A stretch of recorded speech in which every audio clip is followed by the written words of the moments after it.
안녕하세요. 역사 수업 시간입니다. 우리가 지난 시간까지는 한국사 부분을 다뤄봤죠. 이제 우리가 세계사를 들어가야 되는데 세계사를 들어가기 전에 배경 지식이 필요하여 이 강의를 마련하게 되었습니다. 지금부터 출발해 보겠습니다.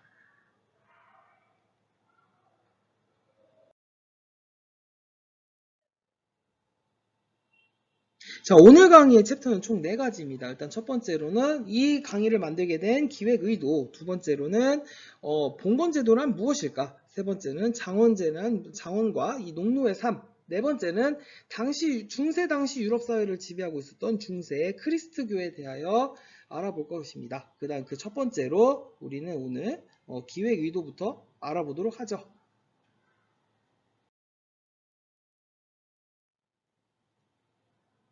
자, 여러분이 죄송합니다. 영국의 시민혁명 부분 교과서를 딱 펴면 이런 단어들이 나옵니다. 이게 무슨 소리야? 딱 봐도 여러분은 지금 눈에 하나도 안 들어올 것인데 이게 당연한 것이 우리가 작년에 중세 유럽 부분은 심도 있게 다뤄보질 못했었죠. 그래서 여러분들이 장원제가 무엇인지, 젠트리가 무엇인지, 시민혁명이 무엇인지, 청교도는 무엇인지 이걸 여러분이 알기가 어렵습니다.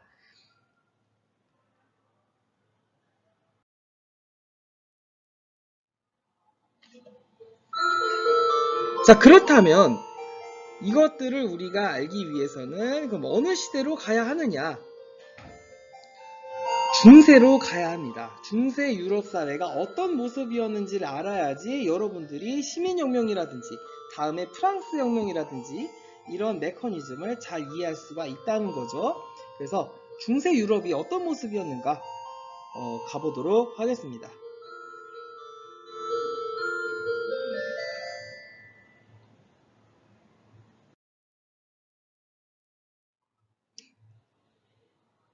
자, 중세 유럽이 어떤 모습인지 알려면 봉건제도를 알고 있어야 됩니다. 그래서 봉건제도가 무엇일까? 지금부터 알아보도록 할게요.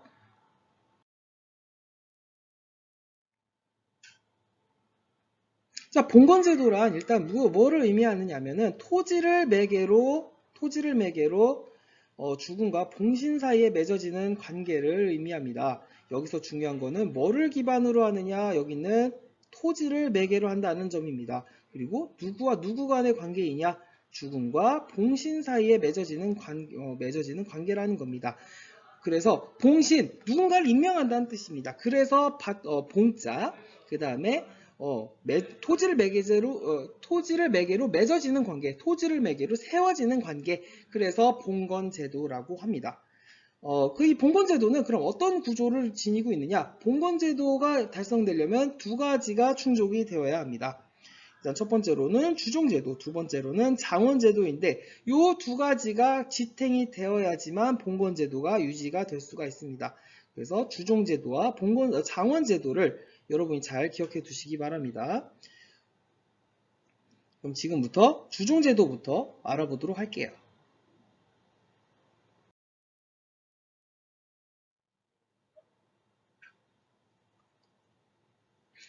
자, 그러면 이 봉건제도가 왜 등장했는지를 우리가 알아볼 필요가 있습니다. 일단 첫 번째로 서유럽의 분열이 있는데 여러분이 작년에 이 부분 잠깐 부연 설명하자면 우리가 작년에는 로마 제국을 배웠던 적이 있습니다.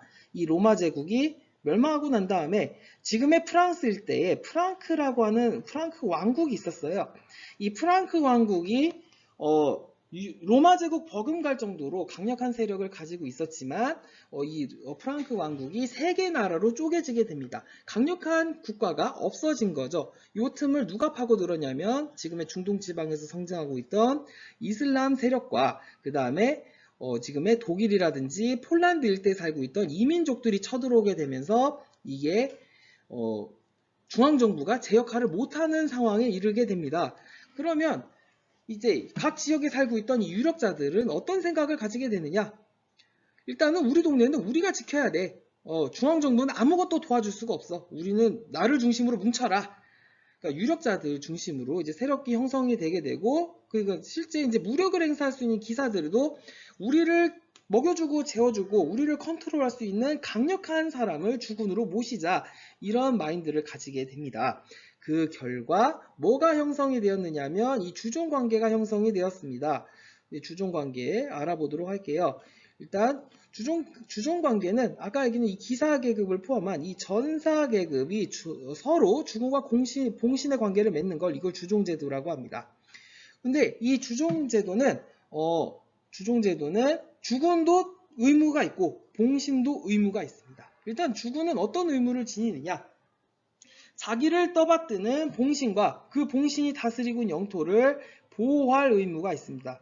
봉신과 그의 봉토를 보호하는 의무를 지니는데 반대로 봉신은 이제 어떤 의무가 있느냐? 첫 번째는 군사적인 봉사를 해야 됩니다.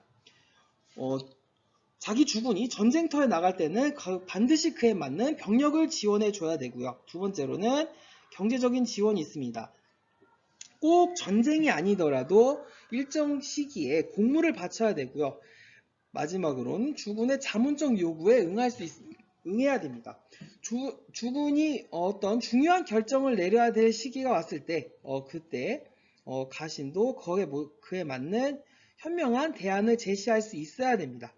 이 주종제도는 주군과 과신 모두 의무를 다해야 되기 때문에 이거 뭐라고 부르냐면은 쌍무적 계약관계라고 합니다. 쌍무적 계약관계라고 합니다. 그러니까 쉽게 요즘으로 얘기하면 기브 앤 테이크를 생각하면 됩니다. 주군이나 봉신이 서로의 의무를 다하지 않으면 이 주종관계는 깨지게 됩니다. 그래서 봉건제도의 한 축을 담당하는 이 주종제도 잘 기억해 두도록 하기 바랍니다.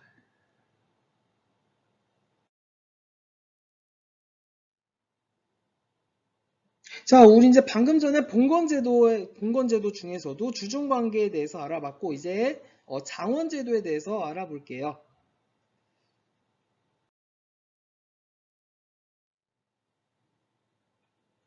자, 여러분이 보고 있는 이곳이 이제 중세 유럽의 장원의 구조도입니다. 그러면 장원은 무엇인지 알아보겠습니다. 일단 아까 주종관계가 주군과 봉신의 관계였다면 이 장원제도는 어떠하냐면 봉건사회에서 영주와 농민 간의 관계입니다. 아까 좀 얘기를 못한 것이 있다면 주군과 봉신은 서로의 의무를 다할 뿐 서로 간섭을 할 수가 없어요. 그래서 봉신은 자기가 다스리는 땅이 영주가 돼서 영지를 관리를 합니다. 다만 아까 얘기했던 것처럼 주군의 간섭은 받지 않는다. 자급자족제 농촌 공동체로 구성이 되어 있습니다. 중세 장원은 한가운데 누가 있냐면 이 영주가 사는 영주관이 있고 그 옆에 이제 여기는 춘경지라든지 휴경지라든지 추경지라든지 이거 뭐냐면 땅을 세 가지를 지정해 놓고 번갈아 가면서 농사를 짓는 것입니다. 그 다음에 여기 이제 촌락이 구성이 되어 있고요. 이 농촌 공동체에 사는 사람들은 대다수가 이제 농노입니다. 농노는 여러분들이 배워보지 못했기 때문에 좀 생소할 겁니다. 그럼 농노는 노비 이런 거랑 똑같은 것이냐? 그거는 아니고요. 그럼 농노는 어떤 사람들인가 알아볼게요. 일단 농노는 아까 얘기했던 것처럼 장원에서 영주에게 예속된 부자유 농민입니다. 농노들은 한번 영주의 땅에서 태어나면은 거주 이전의 자유가 없습니다. 그리고 각종 땅을 경작하면서 영주에게 각종 세금을 바치는데 이 농노들은 그러면 노비랑 뭐가 다르냐? 우리의 노비나 노예들이랑은 뭐가 다르냐면은 일단 이 사람들은 농노들의 경우는 재산 소유가 가능합니다. 재산을 소유하는 것이 가능하고요. 그 다음 두 번째로 가정을 꾸릴 수 있고요. 가정을 꾸릴 수 있고 그 다음에 노비나 노예들은 재산으로 간주돼요. 그래서 인권 이런 게 없어요. 농노도 마찬가지겠지만 적어도 농노들은 노예들에 비해서는 영주에 의해 어느 정도 보호는 받을 수 있다는 게 차이점입니다. 방금 얘기한 이 장원제와 우리가 앞서 언급했던 이 주종제 이 두 가지가 바로 봉건제를 지탱하는 한 축입니다. 그래서 장원제랑 주종제는 꼭 기억해 놓도록 하십시오.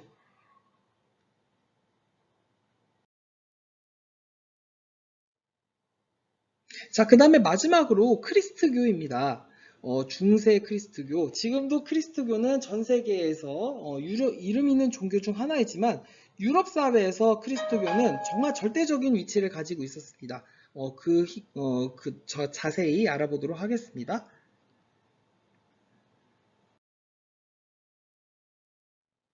자, 중세 크리스토교를 설명하기 앞서서 중세 속담 중에는 이런 말이 있습니다. 중세인은 교회를 떠나서는 태어날 수도 죽을 수도 없다. 지금 우리의 관점에서 봤을 때는 왜 교회를 떠나서는 태어날 수도 죽을 수 없다. 이게 무슨 소리냐 싶겠지만 중세인들에게 교회는 그만큼 절대적인 공간입니다. 절대적인 공간이에요. 이 중세 크리스토교에 대해서 알아보자면 이 중세 유럽에서요, 크리스트교는 어떤 단체냐? 단지 종교기관인 게 아니라 권력을 가지고 있고요, 경제력도 가지고 있어요. 전 유럽의 교황 또는 교회가 가지고 있는 땅이 엄청납니다. 그래서 이러한 강력한 힘을 가지고 당시 유럽인들의 정신세계와 일상생활을 지배하게 된 거죠.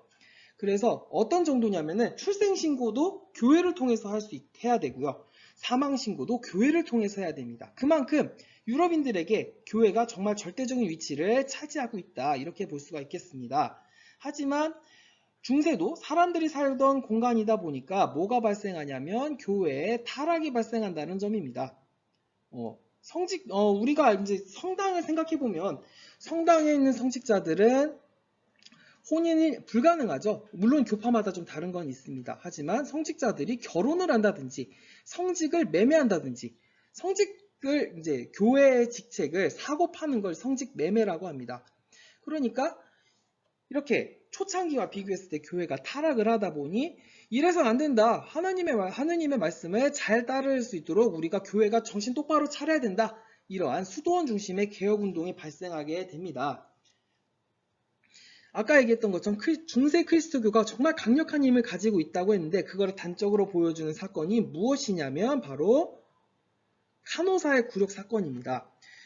이 당시 절대적인 힘을 가지고 있던 교황과 그 다음에 각 지역의 황제 또는 왕 간에 이제 대립이 발생하게 되는데 뭐 때문에? 바로 성직자 임명권 때문입니다.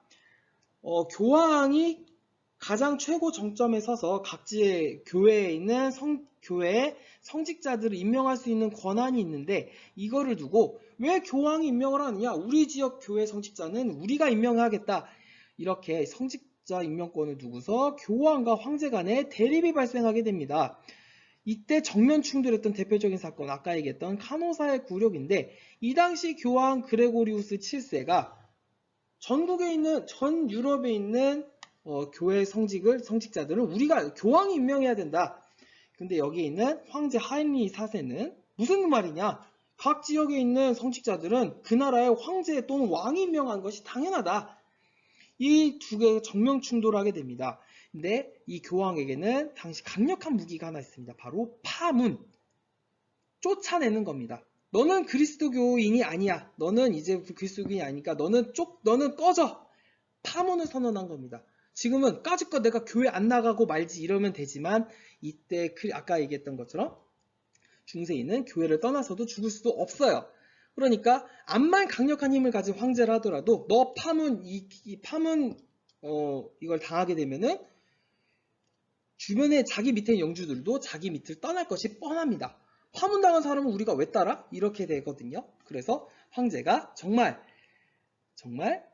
황제가 교황에게 90도로 인사하면서 파문을 취소해 줄 것을 간곡하게 요청하게 됩니다. 그래서 그래 내가 이번 내가 봐준다. 그래서 황제 파문을 취소하는 일이 있었습니다. 이게 카노사의 굴욕입니다. 이게 단순한 교황과 황제 간의 대립이 아니고요. 그만큼 교황을 중심으로 하는 그리스도교의 힘이 엄청났다라는 것을 보여준 겁니다. 그래서 당시 유행했던 말이 무엇이냐? 교황은 해요, 황제는 달이다. 그만큼 교황의 힘이 절대적이었다는 걸 알 수가 있습니다. 자, 우리가 크리스토교까지 알아봤는데 우리가 다음 시간에 이제 알아볼 것은 무엇이냐면 이렇게 절대적일 것 같았던 중세 유럽, 그리스도교를 중심으로 한 중세 유럽 사회가 붕괴된다라는 점입니다. 그래서 오늘 배웠던 내용을 잘 복습해 보시고 어려운 것이 있으면은 등교 수업 때 물어보거나 아니면 SNS를 통해서 물어보시기 바랍니다. 오늘 강의는 이것으로 마칠게요. 수고하셨습니다.